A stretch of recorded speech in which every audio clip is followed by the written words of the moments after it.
नमस्ते बच्चों, कैसे हैं आप सब।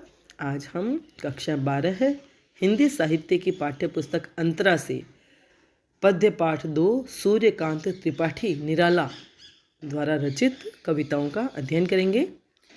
सूर्यकांत त्रिपाठी निराला महान छायावादी कवि हैं जिनका जन्म सन 1898 में हुआ और मृत्यु 1961 में। निराला का जन्म बंगाल में मेदिनीपुर जिले के महिषादल गांव में हुआ था। उनका पितृग्राम उत्तर प्रदेश का गढ़कोला है, उन्नाव। पितृग्राम मतलब जहां अपना पिता का गांव होता है, अपने दादाजी का गांव होता है, उसे पितृग्राम कहते हैं। और मातृग्राम मम्मी का मायका जहां होता है, नानी का घर जो होता है। उनके बचपन का नाम सूर्य कुमार था। बहुत छोटी आयु में ही उनकी माँ का निधन हो गया। निराला की विधिवत स्कूली शिक्षा 9वीं कक्षा तक ही हुई और पत्नी की प्रेरणा से निराला की साहित्य और संगीत में रुचि पैदा हुई। विधिवत स्कूल जाकर के तो उन्होंने 9वीं कक्षा तक ही अध्ययन किया और बाद में पत्नी की प्रेरणा से साहित्य और संगीत में उनकी रुचि पैदा हुई। सन 1918 में उनकी पत्नी का भी देहांत हो गया और उसके बाद पिता, चाचा, चचेरे भाई एक एक कर सब चल बसे। अंत में पुत्री सरोज की मृत्यु ने निराला को भीतर तक झकझोर दिया। सन 1918 में उनकी पत्नी का देहांत हो गया। माँ का देहांत हो ही गया था जब वे छोटे थे। फिर पिता, चाचा, चचेरे भाई एक एक कर सबकी मृत्यु हो गई। मतलब उन्होंने जीवन में जितनी मृत्यु देखी, वो मृत्यु किसी भी व्यक्ति को वैरागी कर सकती है, विरक्त कर सकती है संसार से।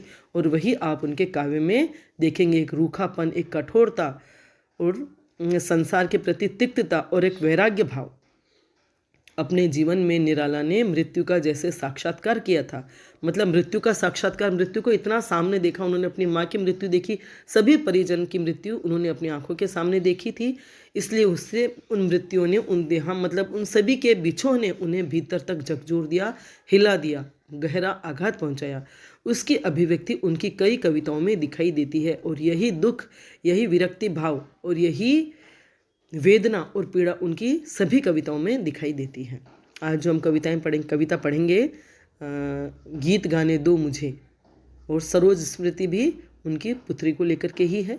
तो उनकी हर कविता में उनकी ये वेदना, व्यथा, उदासीनता और निराशा गहरे तक आपको अनुभव होगी। सन 1916 में उन्होंने प्रसिद्ध कविता जूही की कली लिखी, जिससे बाद में उनको बहुत प्रसिद्धि मिली और वे मुक्त छंद के प्रवर्तक भी माने गए। तो जूही की कली जो कविता थी वो उनकी प्रसिद्धि का मुख्यतः आधार रही और वे उसी कविता की वजह से मुक्त छंद के प्रवर्तक माने गए। निराला सन 1922 में रामकृष्ण मिशन द्वारा प्रकाशित पत्रिका समन्वय के संपादन से जुड़े। 1923-24 में वे मतवाला के संपादक मंडल में भी शामिल हुए। वे जीवन भर पारिवारिक और आर्थिक कष्टों से जूझते रहे। जीवन भर पारिवारिक कष्टों से जूझते ही रहे क्योंकि परिवार के सदस्य एक एक कर उन्हें छोड़कर चले गए और आर्थिक कष्ट भी उन्हें बहुत मिले। अपने स्वाभिमानी स्वभाव के कारण निराला कहीं टिककर काम नहीं कर पाए। उनके स्वभाव में स्वाभिमान था, इस वजह से वही कहीं पर भी एक जगह स्थिर होकर काम नहीं कर पाए। बार बार काम उनका बदलता रहा, इसीलिए वे आर्थिक कष्टों से जूझते रहे। अंत में इलाहाबाद आकर रहे और वहीं उनका देहांत हुआ। छायावाद और हिंदी के स्वच्छंदतावादी कविता के प्रमुख आधार स्तंभ निराला का काव्य संसार बहुत व्यापक है। छायावाद और हिंदी की स्वच्छंदतावादी कविता के प्रमुख आधार स्तंभ निराला का काव्य संसार बहुत ही व्यापक और विस्तृत है। मतलब बहुत सारी कविताएं उन्होंने लिखी है। उनमें भारतीय इतिहास, दर्शन और परंपरा का व्यापक बोध है। उन कविताओं में भारतीय इतिहास का चित्रण है, दर्शन का चित्रण है और परंपराओं का व्यापक बोध यानी परंपराओं का भी विस्तृत चित्रण और वर्णन है। और समकालीन जीवन के यथार्थ के विभिन्न पक्षों का चित्रण भी, और उस समय जैसा जीवन, जैसा संसार था, जैसी सामाजिक स्थितियां थी, उनका भी विभिन्न पक्षों का चित्रण उनकी कविताओं में देखने को मिलता है। भावों और विचारों की जैसी विविधता, व्यापकता और गहराई निराला की कविताओं में मिलती है, वैसी बहुत कम कवियों में है, क्योंकि उन्होंने जो कुछ भी लिखा साक्षात भोगा। जीवन में उन्होंने इतने लोगों का बिछोह देखा, इतना दुख देखा, इतनी वेदना देखी और जगह जगह उन्होंने काम किया। इस वजह से उनकी भावनाओं और विचारों में विविधता आई, व्यापकता आई और गहराई भी आई। अनुभूति की गहराई उनकी कविताओं में जो मिलती है, वैसी बहुत कम कवियों में मिलती है। उन्होंने भारतीय प्रकृति और संस्कृति के विभिन्न रूपों का गंभीर चित्रण अपने काव्य में किया है। भारत की संस्कृति और प्रकृति का गंभीरता से और गंभीर चित्रण उन्होंने अपनी कविताओं में किया है। भारतीय किसान जीवन से उनका लगाव उनकी कई कविताओं में व्यक्त हुआ है। भारतीय किसान और मजदूर वर्ग के जीवन से उनका जो लगाव है, उन्होंने कितनी सूक्ष्मता से उनको देखा है, अवलोकन किया है, उनका चित्रण उनकी कविताओं में हुआ है। यद्यपि निराला मुक्त छंद के प्रवर्तक माने जाते हैं, तथापि उन्होंने विभिन्न छंदों में भी कविताएं लिखी है। विभिन्न छंदों में तो उन्होंने कविताएं लिखी ही, लेकिन छंद मुक्त कविता का सृजन भी सबसे पहले उन्होंने ही किया, इसीलिए वे मुक्त छंद के प्रवर्तक माने जाते हैं। छंद में वर्णों की, मात्राओं की निश्चितता होती है, मतलब निश्चित संख्या में मात्राएं होती है, वर्ण होते हैं, गण होते हैं, लेकिन मुक्त छंद में ऐसा नहीं होता है। उनके काव्य संसार में काव्य रूपों की भी विविधता है, मतलब विभिन्न रूप से उन्होंने काव्य रूपों में भी कविताएं लिखी है। छोटी कविताएं लिखी है तो बहुत लंबी कविताएं भी लिखी है, मुक्त कविताएं भी लिखी है तो छंद रूप में भी कविताएं लिखी है। एक और उन्होंने राम की शक्ति पूजा और तुलसीदास जैसी प्रबंधात्मक कविताएं लिखी। प्रबंधात्मक मतलब बहुत लंबी और कहानी के रूप में, एक कथा तत्व जिनमें प्रारंभ से अंत तक क्रमबद्ध रूप में विद्यमान रहा, उसे प्रबंधात्मक कविताएं कहते हैं। तो दूसरी ओर प्रगीतों की भी रचना की, छोटे छोटे गीत जो गा सकते हैं, लय में हैं। उन्होंने हिंदी भाषा में गज़लों की भी रचना की है। उनकी सामाजिक आलोचना व्यंग्य के रूप में उनकी कविताओं में जगह जगह प्रकट हुई है, क्योंकि जिस समय उनका जीवन इतने परिजन के बिछोह से भरा हुआ था, तब समाज ने कैसा उनके साथ व्यवहार किया, ये समाज में कैसी स्थितियां थी, कैसे शोषण होता था, अन्याय होता था, अत्याचार होता था, इन सब को उन्होंने सभी लोगों के जीवन से जोड़ करके अपनी कविताओं में प्रस्तुत किया है। इसलिए सामाजिक आलोचना व्यंग्य के रूप में उनकी कविताओं में जगह जगह दिखाई देती है। समझ में आ रही है बात? निराला की काव्य भाषा के अनेक रूप और स्तर हैं, मतलब उनकी काव्य भाषा में भी अनेक रूप आए हैं, भाषा के भी अनेक रूपों का उन्होंने प्रयोग किया है, यानी विभिन्न भाषाओं का प्रयोग किया है। राम की शक्ति पूजा और तुलसीदास में तत्सम प्रधान शब्द पदावली है। तत्सम प्रधान माने संस्कृत निष्ठ। तो भिक्षुक जैसी कविता में बोलचाल की भाषा का सृजनात्मक प्रयोग। तो कई कविताएं ऐसी हैं जिनमें बोलचाल की भाषा का प्रयोग हुआ है, तो कई में तत्सम प्रधान पदावली है जो थोड़ी क्लिष्ट हो जाती है, संस्कृत निष्ठ हो जाती है। भाषा का कसाव, शब्दों की मितव्ययिता और अर्थ की प्रधानता उनकी काव्य भाषा की जानी पहचानी विशेषताएं हैं। उनकी कविताओं में भाषा की कसावट है, कसी हुई भाषा में उनकी कविताएं हैं। इसी वजह से कम शब्दों में गहन और गंभीर और विस्तृत और व्यापक अर्थ समाये हुए हैं। उनकी कविता पर आप 1 घंटे तक भी अगर अर्थ करते रहें, जैसे सभी छायावादी कवियों की कविताओं पर आप 1 घंटे तक उनका अर्थ और भाव देखते रहें तो भी कम पड़ जाएगा। ऐसी ही छोटी कविता है गीत गाने दो मुझे, लेकिन आप चाहे जब तक उसका भावार्थ, मतलब भाव में घुस सकते हैं और भावार्थ कर सकते हैं। लेकिन हमें तो चूँकि संक्षेप में देखना है, इसलिए हमने संक्षेप में ही देखी है।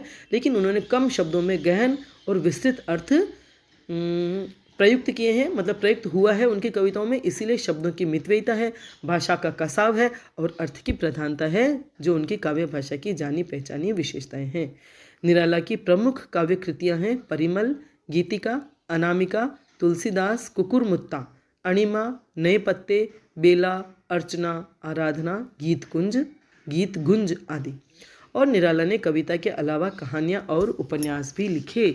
उनके उपन्यासों में बिल्ले सुर बकरिहा विशेष चर्चित हुआ।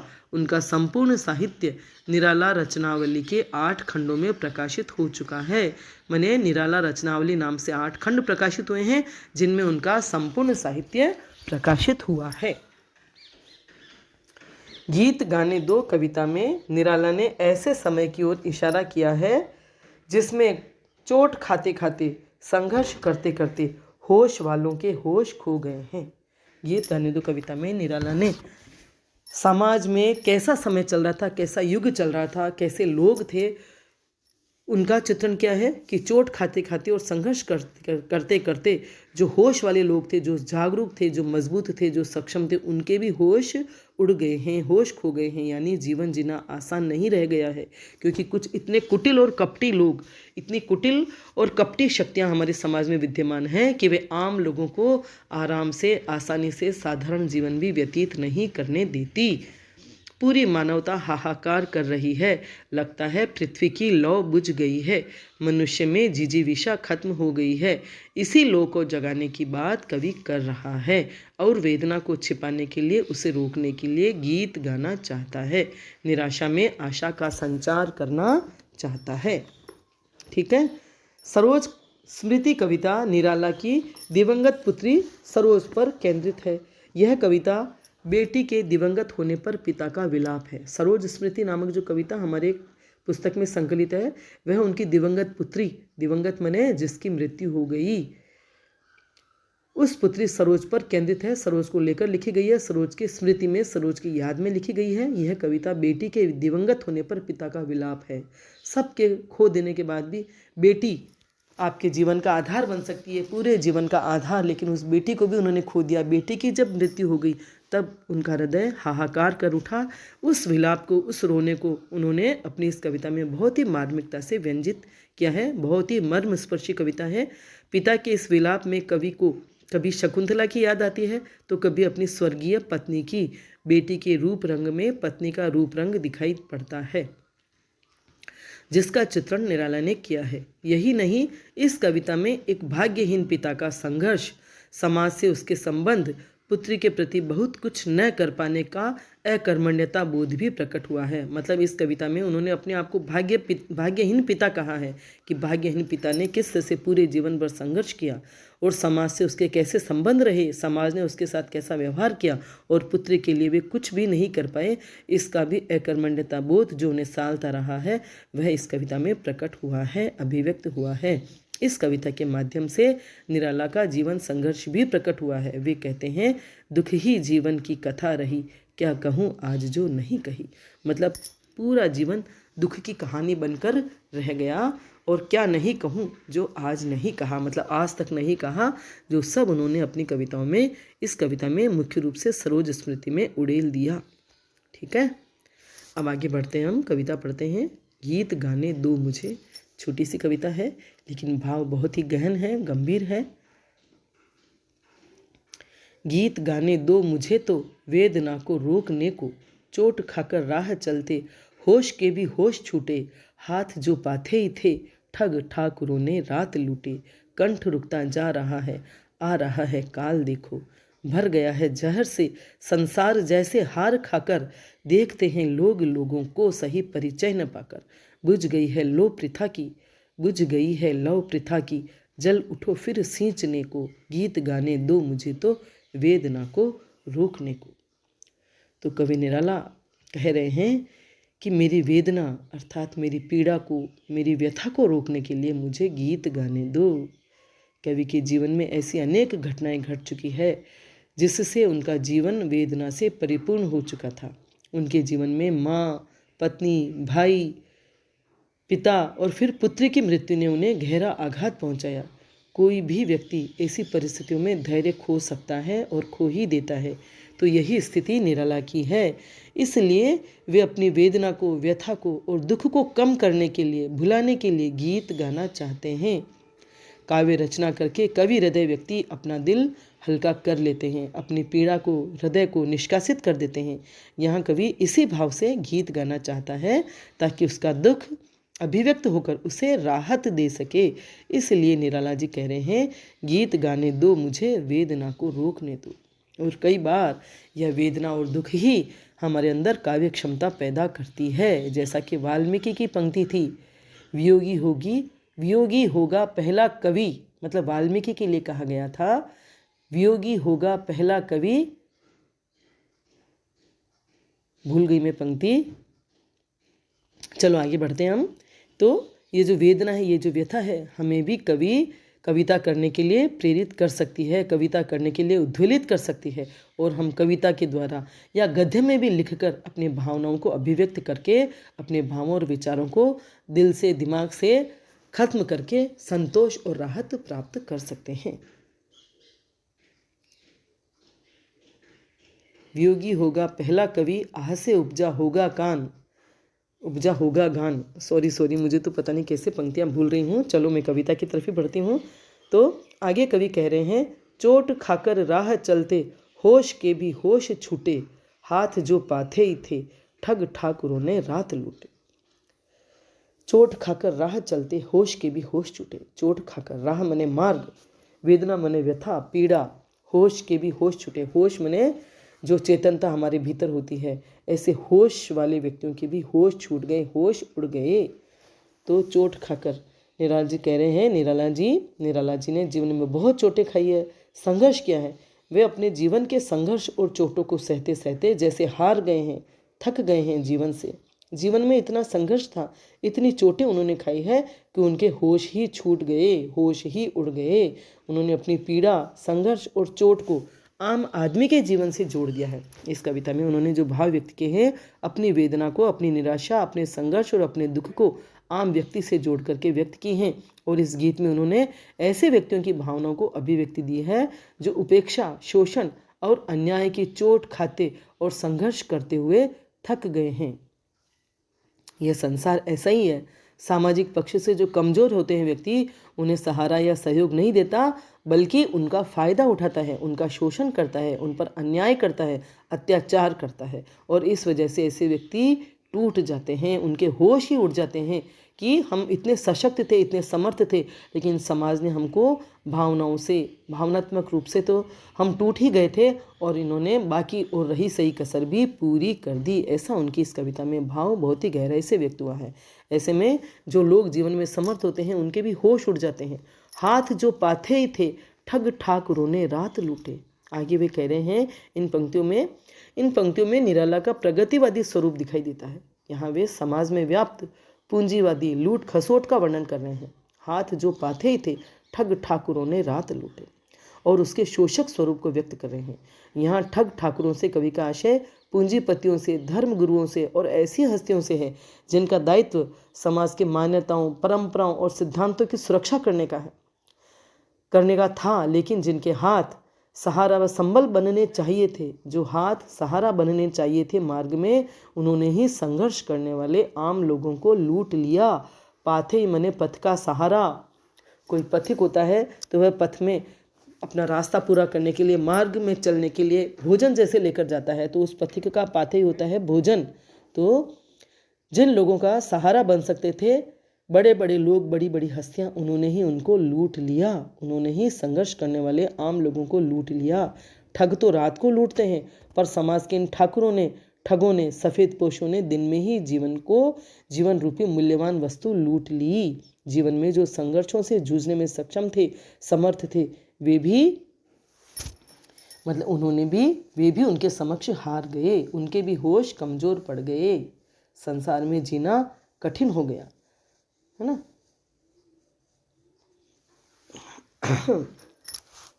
जब रक्षक ही छल करते हैं तो ऐसा लगता है जैसे जीवन का अंत होने वाला है। कंठ रुकता जा रहा है, आ रहा है काल देखो। कंठ कब रुकता है? कंठ रुकता जा रहा है, मतलब आवाज़ बंद हो रही है, और आ रहा है काल देखो। काल माने मृत्यु आ रही है, मृत्यु आ रही है। तो मृत्यु को देख करके जैसे आवाज़ और सारी शक्तियाँ समाप्त हो जाती है। तो कवि महोदय यहाँ कह रहे हैं, यहाँ कंठ का रुकना मृत्यु का एहसास है। ठगों के कारण संघर्ष करने वालों की जो विरोध वाली आवाज़ें थी, वे भी बंद हो गई। विरोध करें और कब तक करें? संघर्ष करने वाले उन लोगों का मुकाबला करें और कब तक करें? एक समय ऐसा आता है जब शक्ति चुक जाती है और उनमें विरोध करने की शक्ति नहीं रहती, और तब ऐसा लगता है मानो मृत्यु निकट आ रही है। मतलब उन व्यक्तियों को मरना ही श्रेयस्कर लगता है। ऐसी अवस्था में जब जीना बहुत मुश्किल हो जाता है, तब मरना ही सरल और आसान लगता है। तो इन पंक्तियों में होश के भी होश छूटे, इस मुहावरे का बहुत ही अच्छा और सटीक प्रयोग हुआ है। ठग ठाकुरों में अनुप्रास अलंकार है, लक्षणा शक्ति है। क्योंकि ठाकुर कौन होते हैं? अच्छे व्यक्तियों के लिए ठाकुर शब्द इस्तेमाल किया जाता है ना, उनके लिए शब्द होता है, लेकिन वे भी ठगी कर रहे हैं, ठग रहे हैं। निराला जी की अभिव्यक्ति का ढंग ही निराला है। वे छायावादी युग के कवि हैं, फिर भी उन्होंने एक नई राह पकड़ी जो उनको प्रगतिवाद के निकट ले जाती है। ये पंक्तियाँ मुक्त छंद में लिखी गई है, तत्सम शब्दावली है और भाषा सरल, प्रभावपूर्ण और भावों के अनुकूल है। ठग ठाकुरों जैसे प्रतीकों का प्रयोग यहाँ किया गया है। तो आपको कविता समझ में आ रही होगी बहुत अच्छे से। बहुत ही गहन और गंभीर भाव हैं। निराला के जीवन का संघर्ष व्यक्त हुआ है और उस संघर्ष को उन्होंने आम आदमी से जोड़ दिया है। जो भी व्यक्ति जीवन में संघर्ष करता है उसकी ऐसी ही अवस्था होती है। तो आगे बढ़ते हैं हम। भर गया है जहर से संसार जैसे हार खाकर। जहर माने विष, जहर भर गया है जहर से संसार जैसे हार खाकर। सबके जीवन में जहर भर गया है, संसार में भी जहर भर गया है, संसार जैसे हार गया है और उसके जीवन में और संसार में जहर घुल गया है। यहाँ कवि महोदय कह रहे हैं कि निराशा और वेदना से भरा हुआ आम आदमी जीवन में संघर्ष करता हुआ बढ़ता रहता है, लेकिन जब उसे किसी का सहारा नहीं मिलता, सहयोग नहीं मिलता, तो ऐसा लगता है जैसे इस छीना झपटी और शोषण करने वाले संसार में सब ओर स्वार्थ का विष घुला हुआ है, स्वार्थ का जहर घुला हुआ है। स्वार्थ में व्यक्ति किसी को भी कितनी भी हानि और पीड़ा पहुंचा सकता है। अपने स्वार्थ के आगे किसी की जान भी जा रही हो तो वह परवाह नहीं करता। मनुष्य में मानवता ही नहीं रही है। सब एक दूसरे को अविश्वास और डर से देखते हैं, क्योंकि सभी के दो चेहरे हैं। जैसा भी दिखाई देते हैं वह उनका असली परिचय नहीं है, असली चेहरा नहीं है। ऐसे अविश्वास, स्वार्थ और भय के वातावरण में जीने की इच्छा ही समाप्त हो जाती है ना। इसलिए कवि कह रहा है, भर गया है जहर से संसार जैसे हार खाकर। बुझ गई लो प्रथा की, जल उठो फिर सींचने को। बुझ गई लो प्रथा की, प्रथा मने पृथ्वी की, लो लो मने यहाँ जीने की इच्छा से आशय है। लो मने जिजीविषा, जीने की इच्छा। जल उठो फिर सींचने को, तो यहाँ लो से आशय है इच्छा, जीवन जीने की इच्छा से है जो बुझ गई है। पृथ्वी पर जैसे कोई जीना ही नहीं चाहता, इतना विषैला हो रखा है, हो गया है संसार का वातावरण, समाज का वातावरण, समाज की जो स्थितियां हैं कि जैसे कोई जीना ही नहीं चाहता है। लेकिन कवि यहाँ इतनी निराशा और वेदना में पहुँचने के बाद भी लोगों को जीने की और इस स्वार्थ से झुलसे संसार को पुनः प्रेम के, आशा के, विश्वास के जल से सींचने के लिए आग्रह कर रहा है। मतलब जो आग बुझ गई है, जीने की जो इच्छा खत्म हो गई है, हृदय की जो जिजीविषा थी उसे फिर से जलाने के लिए कवि प्रेरणा दे रहा है। इस पंक्ति में कवि ने सींचने के लिए जल उठने की बात कही है, जिससे यहाँ विरोधाभास अलंकार है।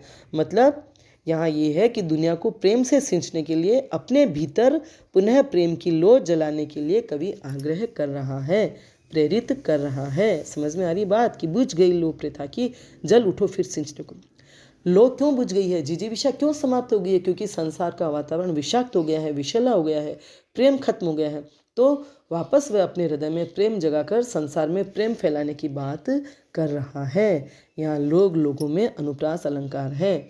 संसार जैसे हार खाकर में उपमा अलंकार है। खड़ी बोली का यहाँ प्रयोग है, लाक्षणिक शक्ति है, प्रसाद गुण है और मुक्त छंद है।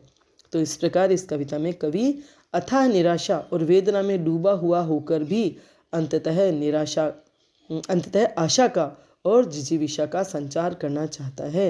उन्होंने अपनी व्यक्तिगत पीड़ा को समस्त समाज की पीड़ा से जोड़ दिया है, क्योंकि हर दुखी और संघर्षरत व्यक्ति की यही स्थिति है और सभी को वे जीवन में पुनः उठ खड़े होने के लिए प्रेरित कर रहे हैं, है ना। कि निराशा का जीवन है, लेकिन आशा के गीत सबको गाने चाहिए। आशा से भरकर जीवन में उठना चाहिए, आगे बढ़ना चाहिए और संघर्ष करते रहना चाहिए। ठीक है, तो आपको कविता समझ में आ गई होगी। मेरा वीडियो पसंद आया हो तो लाइक करें, अपने फ्रेंड्स के साथ शेयर करें, मेरे चैनल को सब्सक्राइब करें, बेल आइकन भी अवश्य टच करें, ताकि जो भी कविता मैं पढ़ाऊँगी उसकी सूचना आपको तत्काल मिल जाएगी। धन्यवाद।